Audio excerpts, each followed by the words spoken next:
नमस्कार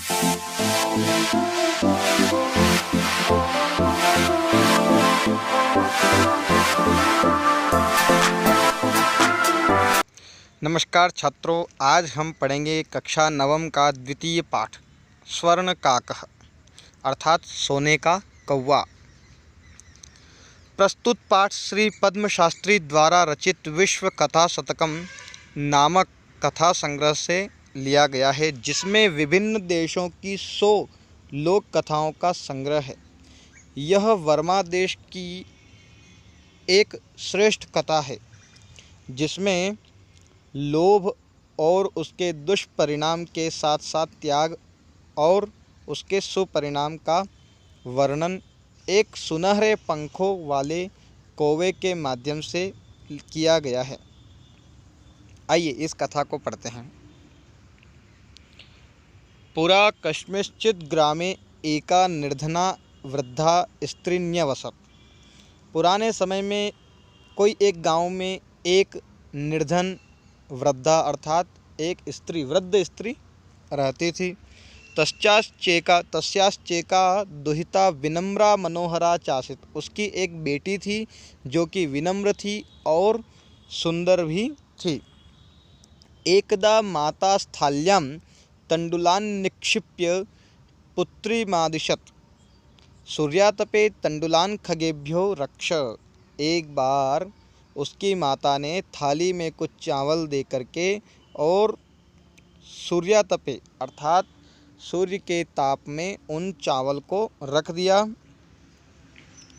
और उससे कहा गया कि तुम पक्षियों से इसकी रक्षा करना, पक्षियों से इनको बचाना। किंचित कालादनन्तरम एको विचित्रः काकः सम्मुड्डीय तामुपजगाम। कुछ समय बाद में एक कौवा उड़ते हुए, एक विचित्र प्रकार का, एक विशेष प्रकार का एक कौवा उड़ करके और वहाँ पर आता है। नैतादृशः स्वर्णपक्षो रजतचंचुः स्वर्णकाकस्तया पूर्वं दृष्टः। वह जो कौवा था एक अपूर्व कौवा था, विशेष प्रकार का था। उसके जो पंख थे वह सोने के पंख थे और जो चोंच थी वह चांदी की थी। इस प्रकार से वह पूरा सोने का कौवा दिख रहा था। तम तण्डुलान् खादन्तम हसन्तं च विलोक्य बालिका रोदिता मारब्धा। वह चावल को खाने लग गया। कौवा जो था वह चावल को खाने लग जाता है और हंसने लग जाता है। तो बालिका उसको देख करके रोने लगती है। तम निवारयति स प्रार्थयत तण्डुलान् मा भक्षय मदीया माता अतीव निर्धना वर्तते। वह बालिका रोते हुए उसको भगाती है और भगाते हुए उसको कहती है कि तुम मेरे चावल को मत खाओ, मेरी माता निर्धन है, उसके पास में धन नहीं है। स्वर्णपक्षः काकः प्रोवाच मा शुचः। सोने का जो कौवा था वह उससे कहने लगता है कि सूर्योदयात् प्राग ग्रामात् बहिः पिप्पलवृक्षमनु त्वया गन्तव्यम्। अर्थात वह कहता है कि तुम चिंता मत करो, तुम मेरी बात सुनो। सूर्योदय के बाद में, सूर्योदय जैसे ही होता है उस समय तुम गांव के बाहर एक पिप्पल का वृक्ष है, वहाँ पर तुम आ जाना। अहम तुभ्यं तण्डुलं मूल्यं दास्यामि। मैं तुम्हें तण्डुल का, ये चावल का मूल्य दे दूँगा। प्रहर्षिता बालिका निद्रामपि न लेभे। अर्थात वह बालिका प्रसन्न हो जाती है और उसको निद्रा भी सही से नहीं आती है। सूर्योदयात् पूर्वमेव सा तत्रोपस्थिता। सूर्योदय से पहले ही वह बालिका वहाँ चली जाती है। वृक्षस्योपरि विलोक्य सा आश्चर्यचकिता संजाता यत्तत्र स्वर्णमयः प्रसादो वर्तते। वृक्ष के पास में वह जाती है तो वृक्ष के ऊपर जब वह देखती है तो वह आश्चर्यचकित हो जाती है कि वहाँ पर एक सोने का भवन बना हुआ है, एक अच्छा सा भवन बना हुआ है। यदा काकः शयित्वा प्रबुद्धस्तदा तेन स्वर्ण गवाक्षा कथितम अहो बाले, अर्थात जब वह कौवा अपनी निद्रा से जागता है और अपनी खिड़की से वह झांक करके देखता है तो वह देखता है उस बालिका को, तो उसको कहता है कि हे बाले त्वमागता तिष्ठ, तुम आ गए, रुको वहीं पर। अहम त्वत्कृते सोपानमवतारयामि, मैं तुम्हारे लिए एक सीढ़ी का प्रबंध करता हूँ। तत्कथय स्वर्णमयम रजतमयुतम ताम्रमयम वा, अर्थात जो सीढ़ी में उतारूँगा वह सोने की उतारूँ या चांदी की या तांबे की, इस प्रकार से उससे पूछता है। तो कन्या प्रावोचत, कन्या कहती है अहम निर्धन मातुर्दुहितास्मि ताम्रसोपानेनैव आगमिष्यामि, मैं तो निर्धन माता की बालिका हूँ, मैं तो तांबे की सीढ़ी से ही आ जाऊँगी। परम स्वर्ण सोपानेन सा स्वर्ण भवन माँ ससाद, अर्थात वह जो है कौवा जो है उसके लिए सोने की सीढ़ी नीचे उतारता है और सोने की सीढ़ी से वह ऊपर आती है। चीरकालम भवने चित्र विचित्र वस्तुनि संजितानि दृष्ट्वा सा विस्मयं गता, बहुत पुरानी और नई बहुत सारे चित्र और अनेक प्रकार की वस्तु से वहाँ वह पूरा जो भवन था वह सजा हुआ था, उसको देख करके वह विस्मय हो जाती है, आश्चर्यचकित हो जाती है। श्रांतां तां विलोक्य काकः प्राह पूर्वं लघु प्रातराशः क्रियतां वद त्वं स्वर्णस्थाल्यां भोजनं करिष्यसि किं वा रजतस्थाल्यामुत ताम्रस्थाल्यां। उससे जो काक हैं, कौवा जो है, वह पूछता है कि तुम थक गई होगी, थोड़ा नाश्ता कर लो, थोड़ा सा अल्पाहार या भोजन कर लो, तो तुम्हारे लिए मैं सोने की थाली लाऊं या चांदी की या ताम्र की।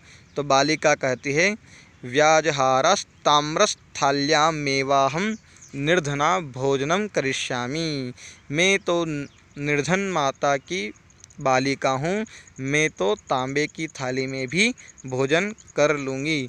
तदा सा कन्या आश्चर्यचकिता संजाता यदा स्वर्णकाकेन स्वर्णस्थाल्यां भोजनं पर्यवेशितम्, बालिका फिर से आश्चर्यचकित हो जाती है, सोने के कौवे ने सोने की थाली में भोजन परोस दिया। नेतादृक् स्वादु भोजन मध्यावधि बालिका खादितवती, बालिका ने स्वादिष्ट भोजन किया, खाया उसने, और काको ब्रूते बालिके अहमिच्छामि यत्त्वं सर्वदा चात्रेव तिष्ठ परं तव माता वर्तते चैकाकिनी, त्वं शीघ्रमेव स्वगृहं गच्छ। हे बालिके, मैं तो यही चाहता हूँ कि तुम यहीं पर रुको, किंतु तुम्हारी माता चिंता कर रही होगी, इसलिए तुम शीघ्र ही अपने घर को जाओ। इत्युक्त्वा काकः कक्षाभ्यन्तरात् तिस्रो मंजुषा निस्सार्य तां प्रत्यवदत्। कौवा घर में जाता है, अपने कमरे में जाता है और वहाँ से जाकर के तीन जो है पेटिका लेकर के आता है और कहता है यथेच्छं ग्रहाण मंजुषा मेकां लघुतां मंजुषां प्रगृह्य बालिकया कथितमियं देव मदीयत तंडुलानां मूल्यम। बालिका से पूछता है क्या तुम छोटी पेटी लोगे या उससे बड़ी वाली या उससे भी बड़ी वाली, जैसा तुम लेना चाहो वैसा तुम ले लो, तुम्हारे जो तंडुल का चावल का जो मूल्य है वह तुम ले सकती हो, ऐसा बालिका से उसने कहा। गृहमागत्य तया मंजुषा समुद्घाटिता, उसने छोटी पेटी ले ली और वह घर पर आकर के उस पेटी को जब खोलती है तस्यां महरहाराणि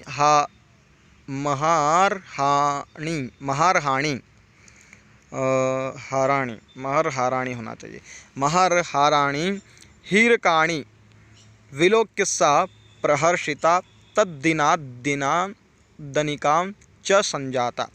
जब वह पेटी खोलती है तो उसे उसमें बहुत सारे हार, सोने के हार, हीरे इत्यादि उसको उसमें दिखाई देते हैं। तस्मिन्नेव ग्रामे एका परा लुब्धा वृद्धा न्यवसत। इस प्रकार से उसको तो हीरे और इत्यादि मिल जाते हैं, लेकिन ऐसे ही एक और वृद्धा स्त्री उसी गांव में रहती थी। तस्यापि एका पुत्री आसीत्, उसकी भी एक पुत्री थी। ईर्ष्या सा तस्य स्वर्णकाकस्य रहस्यम अभिज्ञातवती। ईर्ष्या के वश में होकर के या फिर ईर्ष्या के वश में होकर के उसने भी यह सोने के कौवे का रहस्य उसने भी जान लिया था। सूर्यातपे तंडुलान् निक्षिप्य तयापि स्वसुता रक्षार्थम नियुक्ता। उसने भी ठीक वैसा ही किया जैसे कि पहले उस वृद्धा ने किया था। सूर्यातपे अर्थात सूर्य में चावल को सुखाते हुए या सूर्य के ताप में चावल को डाल करके और बेटी को रक्षा के लिए भेज दिया। तथैव स्वर्णपक्षः काकः तण्डुलान् भक्षयन् तामपि तत्रैवाकारयत्। इसी प्रकार से जो सोने का कौवा था वहाँ पर आया और प्रातस्तत्र गत्वा सा काकं निर्भर्त्सयन्ती प्रावोचत भो नीच काक। इसी प्रकार से उसने भी उसको भगाना चाहा। अहमागता मह्यम तंडुल मूल्यम प्रयच्छ। तुम वहाँ आ जाओ, मैं तुम्हें चावल का मूल्य दे दूंगा। इस प्रकार से उसको भी कह करके वह कौवा वहाँ से चला जाता है। काको ब्रवीत अहम त्वत्कृते सोपानमुत्तारयामि। मैं तुम्हारे लिए सीढ़ी उतारता हूँ। उस प्रकार से जिस प्रकार से पिछले बालिका को कहा था उसी प्रकार से इसको भी कहा। तत्कथय स्वर्णमयम रजतमयम ताम्रमयम। सोने की सीढ़ी उतारूँ या चांदी की या तांबे की। गर्वितया बालिकया प्रोक्तम स्वर्णमयेन। अर्थात उसने घमंड किया और घमंड के वश में बोली कि मुझे तो सोने की सीढ़ी चाहिए। परम स्वर्णकाकस्तत्कृते ताम्रमयम सोपानमेव प्रायच्छत। उसके लिए उसने तांबे की सीढ़ी उतारी। स्वर्णकाकस्तदा भोजनमपि ताम्र भाजने यह कारयत। और उसको भोजन भी तांबे के पात्र में ही करवाया। प्रतिनिवृत्ति काले स्वर्णकाकेन कक्षाभ्यंतरे तिस्रो मंजुषा तत्पुरतः समुक्षिप्ता।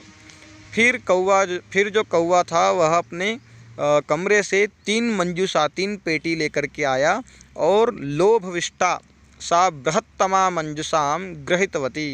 लोभ के वश में होकर के वह बड़ी मंजूषा अर्थात बड़ी पेटी ले जाती है और गृहमागत्य तर्षिता यावत् मंजुषाम उद्घाटयति तावत् तस्यां भीषणः कृष्णसर्पो विलोकितः। बड़ी पेटी जब वह खोलती है घर पे ले जा कर के तो उसमें भीषण बहुत बड़े बड़े और काले काले सांप उसमें रहते हैं। लुब्धया बालिकया लोभस्य फलं प्राप्तम तदनंतरम सा लोभम परित्यजत। उसने लोभ किया इसलिए उसको इस प्रकार का फल मिलता है। आइए पाठ तो हैं इस प्रकार से समाप्त हो जाता है। हमें जो है कभी भी लोभ नहीं करना चाहिए। जितना हमें मिलता है उतने पर ही हमें संतुष्ट होना चाहिए। इस पाठ की यही शिक्षा मिलती है। धन्यवाद।